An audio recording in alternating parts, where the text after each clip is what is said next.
Andrew Hale had it all, a titan of industry, a man whose skyscrapers clawed at the clouds, but a single, gut-wrenching decision was about to bring his world crashing down. He would orchestrate his own ruin, all to expose the truth about the woman he loved. She swore she'd love him for eternity, but when the money vanished, so did the mask. Hey everyone, and welcome to the story.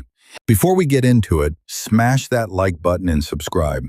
And drop a comment below. Let us know where you're tuning in from. Are you in New York, London, maybe Canada or Jamaica? We'd love to see it. That Wednesday, Andrew cut out of work early. He felt a jolt of excitement. He had a surprise for his fiancée, Vanessa. A diamond bracelet, 3 months in the making. It set him back $75,000, but the price meant nothing. Vanessa deserved the world, or so he believed. He stepped into the sprawling mansion they shared. That's when he saw it. The living room door just barely cracked open. Vanessa's voice drifted out. She was on the phone. Andrew wasn't trying to eavesdrop, but then he heard his name, and he froze. "Girl, you can't possibly think I'd marry him if he wasn't loaded." Vanessa let out a sharp laugh. "Please, Andrew is a total bore. All he ever talks about is corporate meetings and blueprints. You can't have a real conversation with a man." The words hit Andrew like a physical blow. His knuckles went white around the gift box. Her voice dropped to a conspiratorial whisper, but every word was a dagger. "But it's just for 3 more weeks, Linda. 3. Then I say my vows. And just like that, half of everything is mine. My lawyer is already on standby. After that, I'm finally going to live." Andrew's stomach plummeted, like he'd just been shoved off one of his own skyscrapers. Of course I don't love him. How could anyone love a guy who wakes up at 5 a.m. for a run and discusses profit margins over dinner? But hey, the black cards, the private jets, the new honeymoon mansion, it makes every second of this act completely worth it. She laughed again. It was cold, vicious, a sound of pure triumph. Andrew struggled for air. He retreated silently, careful not to make a sound. He stumbled into his study and collapsed into the leather chair, his hands trembling uncontrollably. The gift box felt like a lead weight. This was the woman he defended, the woman he proudly paraded in front of the world, the woman he was about to make his wife. He was just a tool, a walking, talking ATM. Then the door creaked open. "Baby!" Vanessa's voice was dripping with fake sweetness. "You're home early. What a great surprise." She glided toward him, a perfect smile plastered on her face. Her heels clicked sharply on the marble. She wore a skin-tight dress, suffocating him with expensive perfume. "I was just on the phone with Linda, hashing out wedding decorations," she lied, planting a cold kiss on his cheek. Just like always. Andrew stared at her. This was the same woman who moments earlier had torn him to shreds. Now she was playing the part of the devoted fiancée. "Yeah," he managed to say. His voice was a rasp. She either didn't notice or didn't care. "Oh, I almost forgot. Tonight's the bridesmaids' dinner at that new French place. I won't be home too late, okay?" She gave his shoulder a light squeeze. "You look exhausted, honey. Tough day at the office?" Andrew could only nod. Vanessa snatched her purse and keys. "Love you," she chirped on her way out the door. The moment the door clicked shut, Andrew's strength gave out. He fell back into the chair, his eyes fixed on the ceiling, seeing nothing. But through the searing pain, something else ignited. Cold, hard anger. A plan began to form. He grabbed his phone and made a call. "Richard," he said the second his lawyer picked up, "I need you. Tonight. It's an emergency." "Is everything all right?" Richard Thompson asked, his voice laced with concern. "No," Andrew replied, his voice dangerously low. "Nothing is okay. But it's about to be." 2 hours later, Andrew was sitting across from Richard in a secluded booth at a restaurant clear across town. Richard had been his lawyer for 15 years. More than that, he was one of the only men Andrew truly trusted. "What's happened?" Richard asked, leaning in. "You sounded wrecked on the phone." So Andrew laid it all out. coming home early, the phone call, every venomous word from Vanessa, punctuated by her chilling laughter. Richard's face grew grim as he listened. "I'm so sorry, Andrew," he said when the story was finished. "That's just monstrous." "I need your help," Andrew cut in, his gaze locked on Richard's. "I'm going to test her. I need to know for certain that she's who I think she is." "How?" Richard pressed. Andrew leaned closer across the table. "I'm going to lose it all," Andrew declared. "The business, the money, the mansion, everything. I need Vanessa to believe I'm flat broke." Richard's eyes widened. "Andrew, that's an extreme plan. Are you absolutely sure?" 100%, Andrew said, his voice like steel. "If her love is real, she'll stand by me. If it's about the money, she'll be gone. Either way, I get the truth before I put a ring on her finger." Richard was silent for a long moment, processing the scheme. "This is going to be complicated," he finally said. "It has to look completely convincing. We're talking fake legal papers, forged bankruptcy filings, even bogus news stories. This is going to take time to orchestrate," Richard warned. "I don't care how long," Andrew shot back. "I just want the truth." Richard gave a slow, deliberate nod. "Fine, I'm in," he said. "But Andrew, are you ready for what you'll find?"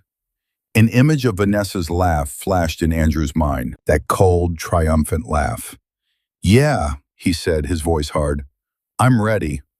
For the next 2 weeks, Richard was a ghost, working around the clock. He forged a mountain of fake documents, painting a picture of Andrew's construction empire on the verge of collapse. He drafted phony letters from banks demanding millions.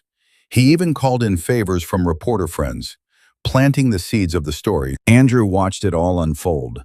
It was a bizarre feeling, acting like his world was burning down when, in reality, business was booming. His company had never been more profitable.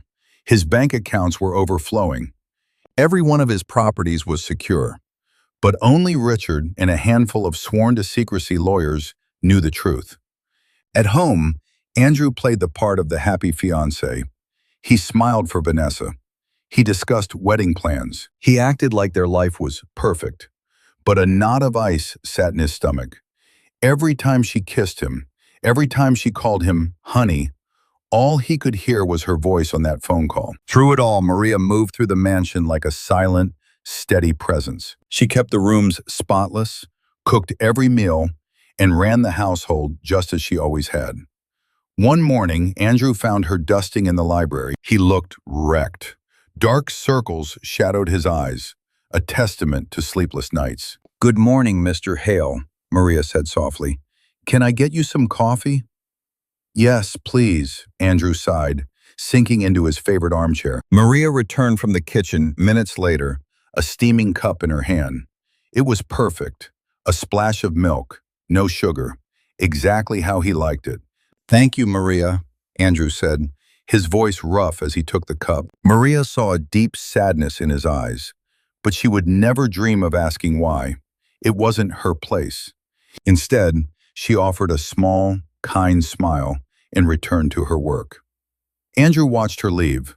Maria never asked for anything. She never complained. She was just good. Simple and good. He felt a pang of guilt, wondering what would happen to her when he lost everything. She would lose her job because of his charade. The thought soured in his gut, but he shoved it down. He had to see this through. He had to know the truth about Vanessa. 2 days later, his phone rang. It was Richard. "It's all in place," Richard said. "Last chance to back out. Are you 100% sure about this?" Andrew took a sharp breath. "Yes, I'm sure." "All right then," Richard replied. "Showtime. By tonight, the entire city will think you're broke." That afternoon, the first story hit. A business blog dropped the bombshell. Hale Construction in freefall. Rumors of failed projects, millions in debt. An hour later, a bigger news site ran with it. Millionaire Andrew Hale files for bankruptcy. Assets to be seized. By evening, it was a firestorm. TV, radio, social media. The only story anyone was talking about was the spectacular implosion of Andrew Hale. Andrew sat in his study, the glare of the news articles lighting his face.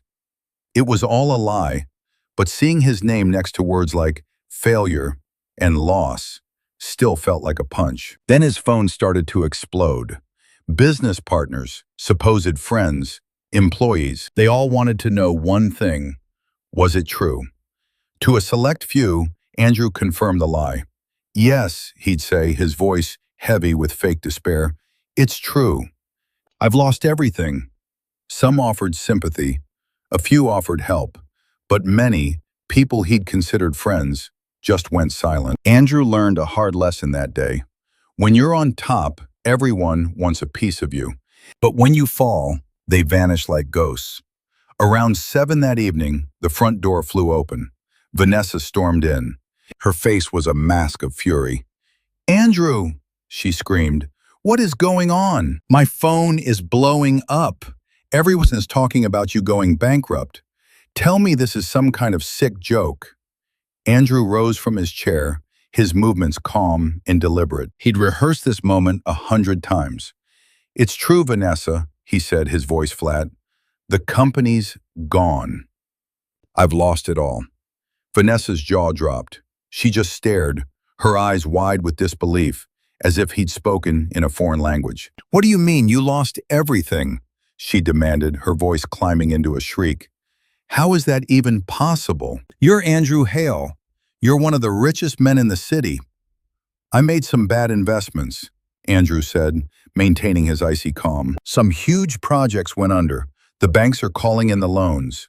My accounts are frozen. It's gone. All of it." Vanessa's hands began to tremble. "No, no, no, no. This can't be happening. Not 3 weeks before our wedding." There were no tears for him, no sadness for his loss. Her face was pure, undiluted rage. "What about this mansion?" she demanded, her voice sharp. "What about the cars, our wedding, the honeymoon estate you bought us?" "All of it," Andrew repeated. "The banks get all of it." Vanessa spun away, clamping a hand over her mouth. Her breathing came in ragged gasps, like she just sprinted a mile. Then she whirled back on him. "How could you let this happen?" she yelled. "How could you be so stupid?" Her words hit him like a physical blow. No concern, no asking if he was okay. It was all about the money. "I'm sorry," he whispered, his eyes locked on her face. "Sorry?" Vanessa's laugh was a shard of ice. "Sorry doesn't pay the bills, Andrew. Do you have any idea how humiliating this is? Everyone thinks I'm engaged to a winner. Now they'll see me marrying a nobody." "I'm still me," Andrew said, his voice barely audible. "Just without the cash." She stared at him like he'd lost his mind. "The same person. Our entire life was your money. The parties, the vacations, the clothes, all of it." She snatched her designer purse off the sofa. "I have to go," she announced, marching to the door. "I need to see Linda. I can't be here right now."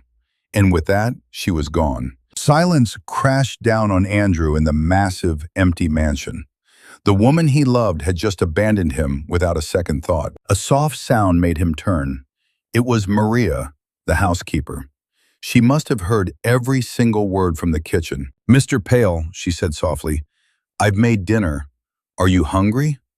He looked at her, really looked at her. Her eyes held only compassion, no pity, no disgust, just pure kindness.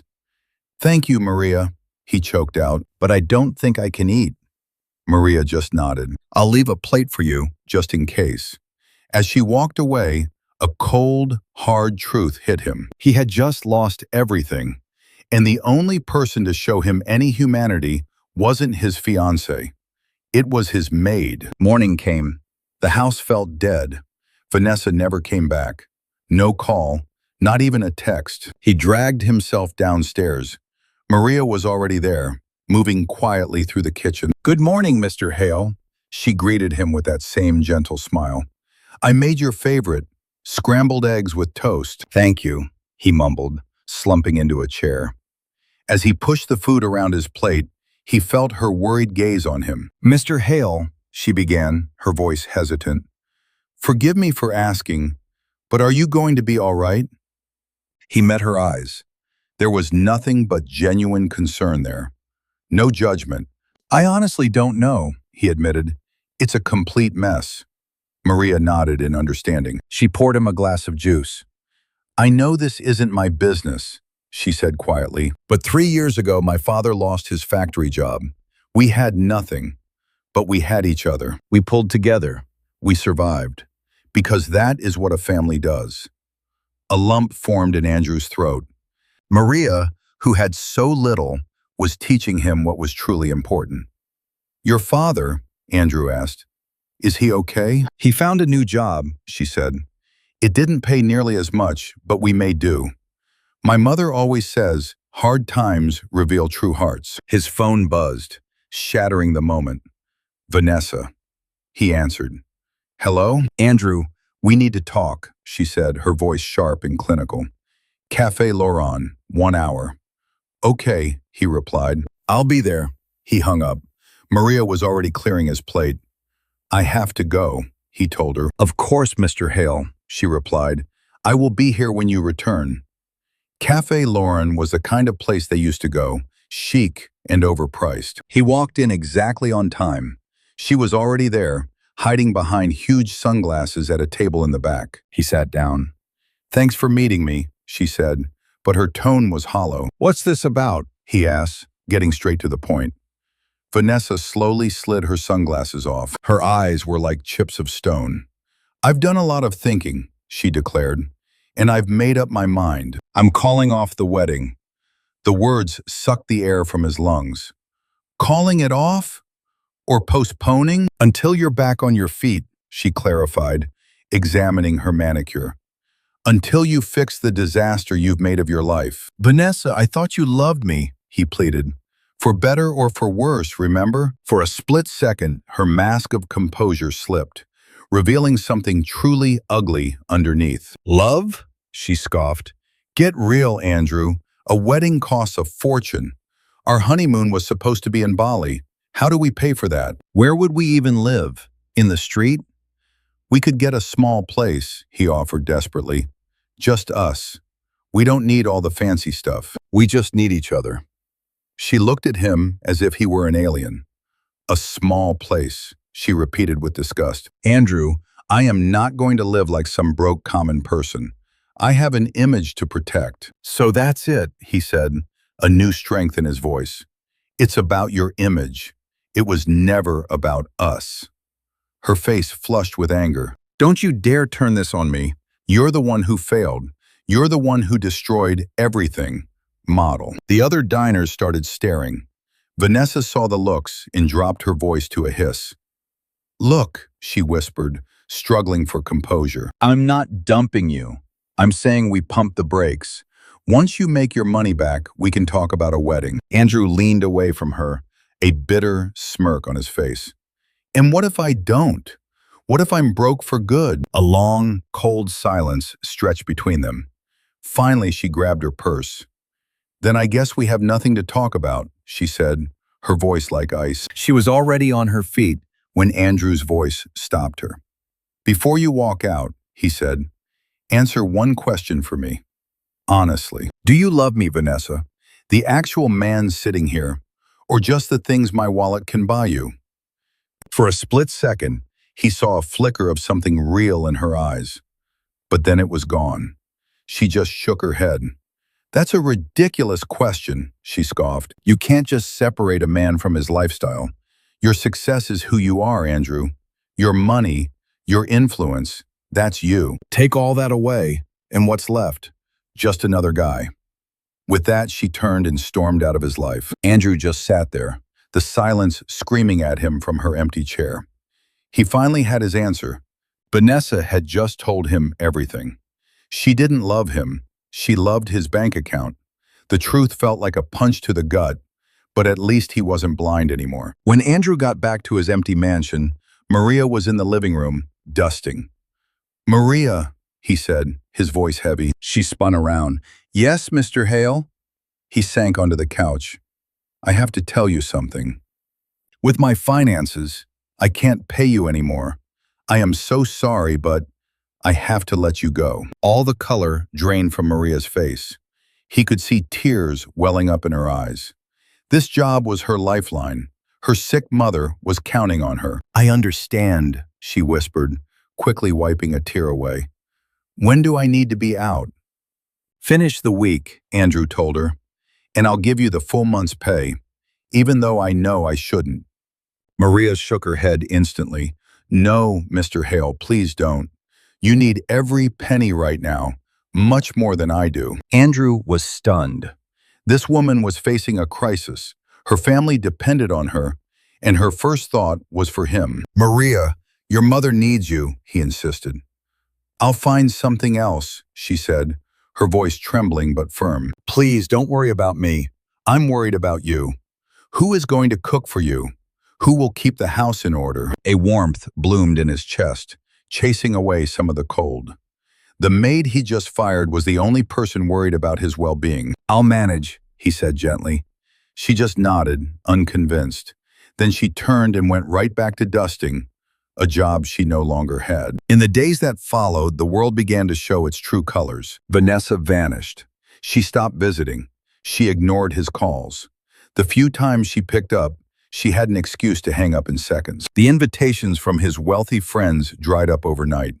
No more parties, no more dinners. Men who once clapped him on the back now looked right through him on the street. He was a pariah, a failure nobody wanted to be near. But Maria was a different story. Even after he told her she was free to go, she showed up the next morning. And the next. She made him breakfast. She kept the house spotless. She started bringing containers of food from her own small kitchen to make sure he ate.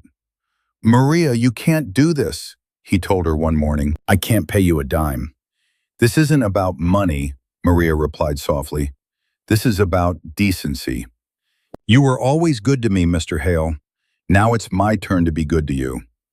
He felt a lump form in his throat. When he was on top of the world, he was surrounded by people. Now that he had nothing, only the humble maid with the heart of gold remained. One night, as Maria was packing her things to go home, Andrew finally stopped her. "Maria, can I ask you a question?" "Of course, Mr. Hale." "Why? Why are you still here? You don't owe me a thing. You have your own mother to care for. Why are you wasting your time on me?" A gentle, honest smile touched Maria's lips. "My mother taught me something very important," she said. "She taught me that money is temporary, but a person's character is permanent. She said you see a person's true soul in how they treat others who have nothing." She shouldered her bag. "You had everything, Mr. Hale, but you always treated me like a person, with respect. That means more than any salary you could ever pay me." After she left, the silence of the big house felt different.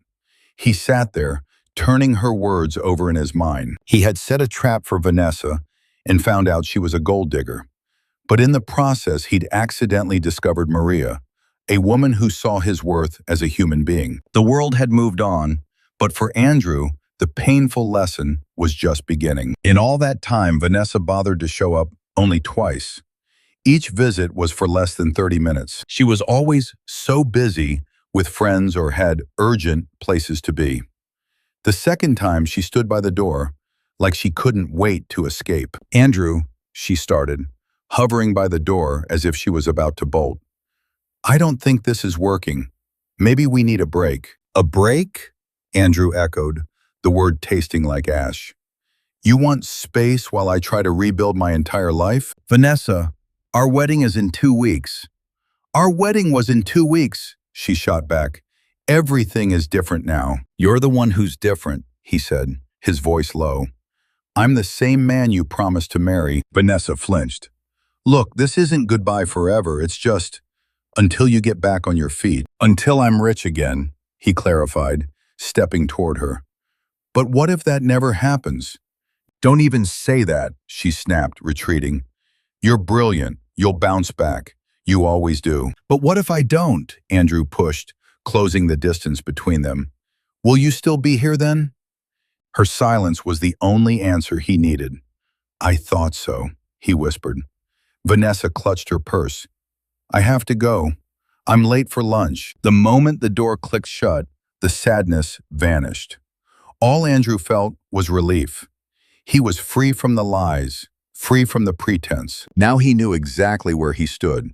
Meanwhile, Maria was a constant, a rock. She'd picked up a second job at a diner across town, working from 6 in the morning until 2. Then she'd show up at Andrew's mansion to help him for hours before heading home to care for her own mother. "Maria, you're going to destroy yourself," Andrew told her one afternoon. "You don't have to keep coming here. I can manage."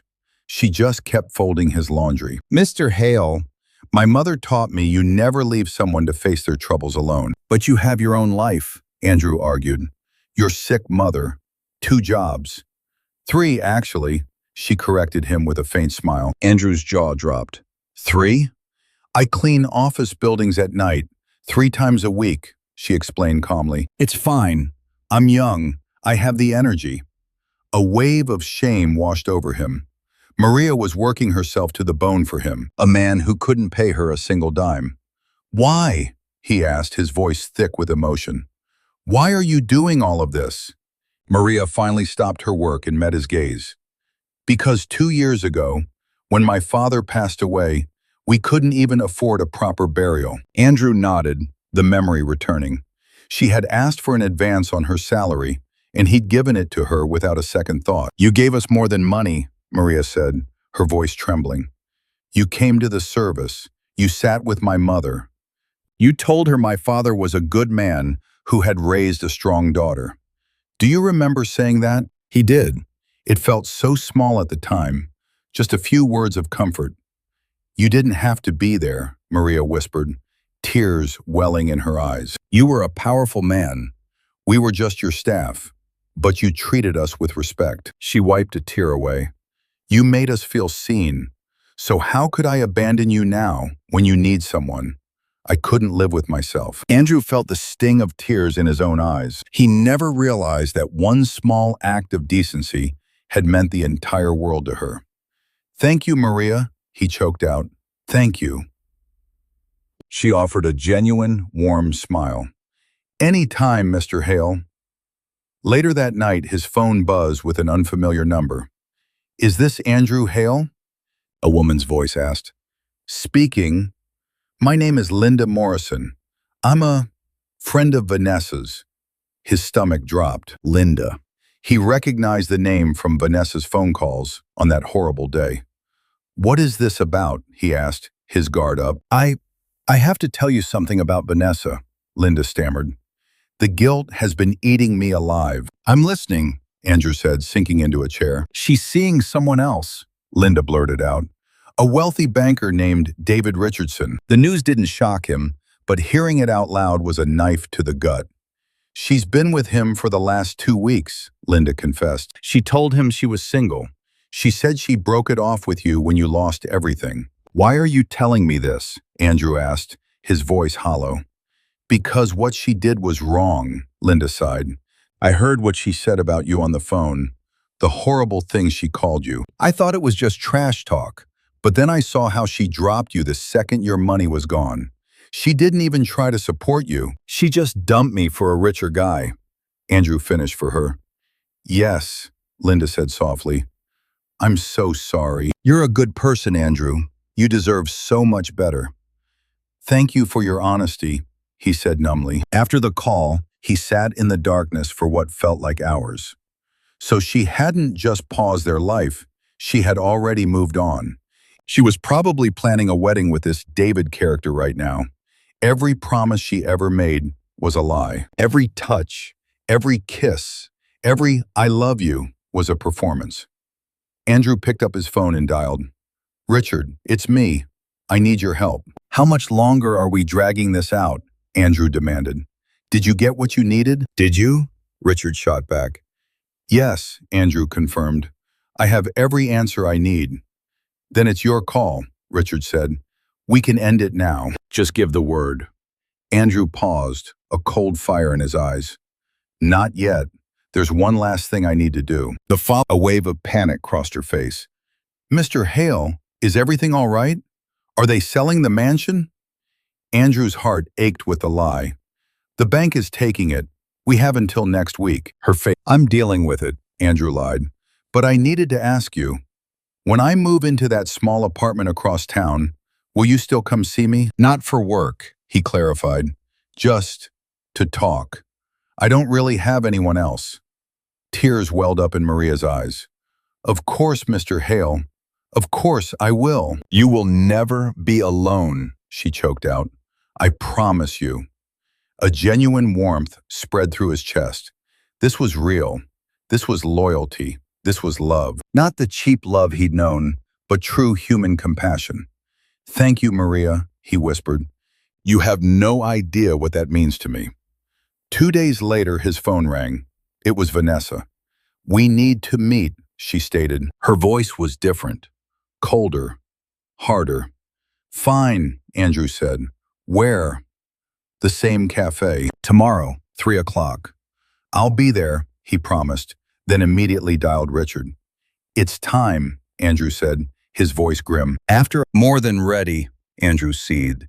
It's time Vanessa learns who she threw away, and it's time Maria knows what her kindness is worth. All right, Richard replied. I'll get everything in place. Tomorrow is going to be one for the books. Andrew stared out at the fading sun. The test was over. The truth was coming. Soon, Vanessa would face the fact that the man she left for dead never lost a dime. And Maria would learn her loyalty was about to be rewarded beyond her wildest dreams. Tomorrow, the world would turn upside down. The next afternoon, Andrew walked into Café Laurent at exactly 3. He was dressed down in a plain shirt and jeans, looking like any other guy from a department store. He was nothing like the man in designer suits he used to be. Vanessa was already at their old corner table, but she wasn't by herself. A man sat beside her, dripping with money in a tailored suit. His slick blonde hair and $1,000 watch screamed arrogance. So this is David Richardson, Andrew thought with a bitter smirk. He strode toward them. Vanessa flinched when she saw him, just for a second, before her expression hardened into a mask of ice. Andrew, she said flatly, thanks for coming. This is David Richardson. David, Andrew. David shot to his feet, extending a hand. A pleasure, Andrew. I've heard so much about you. Andrew gripped his hand. The handshake was a power play, firm, confident, and dripping with condescension. Have a seat, Vanessa ordered, gesturing to the empty chair. Andrew sat, locking his eyes on her, waiting. He wouldn't make this easy for her. Vanessa took a sharp breath. Andrew, I wanted you here so I could be completely honest. David and we've gotten very close these last few weeks. How close? Andrew asked, his voice dangerously quiet. He already knew. David smirked, draping his hand over Vanessa's. We're together, he announced. It's a relationship. Andrew leaned back, a cruel smile playing on his lips. I see. And when exactly did this relationship begin? Does it matter? Vanessa snapped defensively. Andrew, you and I are from different worlds now. You can't give me the life I deserve. She looked at her new man. David can. The life you deserve, Andrew echoed, his voice laced with poison. Tell me, Vanessa, what kind of life is that? She lifted her chin defiantly. A life of comfort, of nice things. A life without worrying about money. And love? Andrew cut in. Where does love fit into this grand plan of yours? She scoffed. Love doesn't pay bills, Andrew. Love doesn't buy a mansion or a sports car. I need security. David squeezed her hand possessively. And I can give her everything, he boasted. Andrew turned his cold gaze to him. And what is it you do, David? Senior banker at First National, he said, puffing out his chest. I clear 7 figures a year. Impressive, Andrew deadpanned. And Vanessa, he said, turning back to her. Did you mention our engagement to David? She shifted uncomfortably. I told him we were done after you lost everything. So you conveniently left out that we were supposed to be married in less than 2 weeks? Andrew pressed. David's smug expression vanished. He stared at Vanessa. 2 weeks? You told me you broke up months ago. Vanessa's face flushed a deep, ugly red. It's complicated, David. No, Andrew said calmly. It's not complicated at all. Vanessa was my fiancée until 3 weeks ago. The day I lost my money, she suddenly needed space. Now she's found a richer target, and she's ready to lock it down. David yanked his hand away from hers as if he'd been burned. Is that true? Vanessa flinched. David shot to his feet. I don't date liars, he said, his voice like ice. And I sure as hell don't get involved with another man's fiancée. He shot a look at Andrew. Good luck, buddy. You dodged a bullet with this one. David stormed out, the cafe door slamming behind him. Vanessa just sat there, stunned, her jaw hanging open. Look what you've done, she rounded on Andrew, her voice a shriek.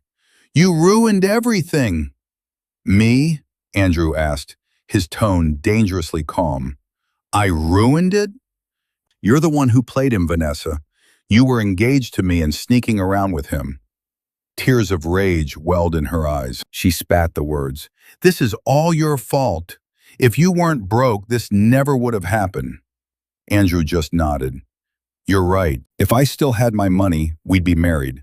And I'd be trapped for life with someone who never gave a damn about me. Vanessa snatched her purse off the table. You know what? I'm glad. Now I see you for the pathetic loser you've become. Without your cash, you're nothing, Andrew. Absolutely nothing. As she turned to walk away, his voice stopped her cold. Just one more thing, Vanessa, he said. I heard you on the phone that day. With Linda, her body went rigid. Her face drained of all color. You heard? She whispered, horrified. Every last word, Andrew confirmed. I heard you bragging about how you were only with me for the money, how you had a divorce lawyer on standby to take me for half, and how you found me so boring, so predictable. Vanessa's hands began to tremble. Andrew leaned in. So you see, I didn't lose you when I went bankrupt. Our engagement was already dead. Because I knew exactly who you were. Color flooded back into her face, a deep, furious red. You knew, she stammered. This entire time, you knew. Yes, Andrew said flatly. And I watched you prove every ugly word was true. The second you thought the money was gone, you ran. No support, not a single offer to help. You just jumped ship to the next rich guy you could find. Her voice turned sharp, laced with venom. So what? She sneered. You think you're so much better than me? At least I'm honest. I want a comfortable life. I want money. There's nothing wrong with that, Andrew actually agreed. Wanting security is normal. But lying to get it? Using someone? Pretending to love them? That's where you cross the line. Her eyes narrowed to slits. You're just bitter because I dumped you for someone better. No, Andrew said, his voice quiet but firm. I'm grateful. You showed me your true colors before I made the biggest mistake of my entire life. Vanessa snatched her bag and leaned over the table, her face inches from his. You will regret this, she hissed. When you're scraping by in some dump, eating instant noodles and wearing clothes from a bargain bin, you'll remember me and wish you hadn't been so stupid. No one wants a nobody. And with that final, vicious jab, she spun around and stormed out. The silence she left behind was deafening. Andrew just sat there, letting the chaos of the last few minutes settle. A strange feeling washed over him. Relief. It was like a massive weight had just been lifted. He pulled out his phone and dialed Richard. It's done. Vanessa showed her true colors, right on schedule. It's time. I'm ready for the world to know the truth. Excellent. Richard's voice crackled on the line. I'm on it. By morning, everyone in this city will know Andrew Hale is back in business. That night, Andrew drove back through the gates of his mansion. He found Maria in the kitchen, humming as she cooked, just like he knew she would be. Maria? He said gently. She turned, her usual warm smile on her face. Oh, Mr. Hale, you're back. I made some vegetable soup. I hope that's all right. Maria, Andrew said, his tone serious. Could you please sit with me for a minute? We need to talk. Her smile faltered, replaced by a look of concern. Is everything okay? No, Andrew smiled reassuringly. Everything is finally right. But I owe you the truth.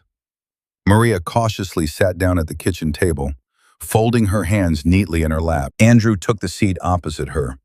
Maria, I haven't been honest with you about the bankruptcy. My company is thriving. My accounts are full.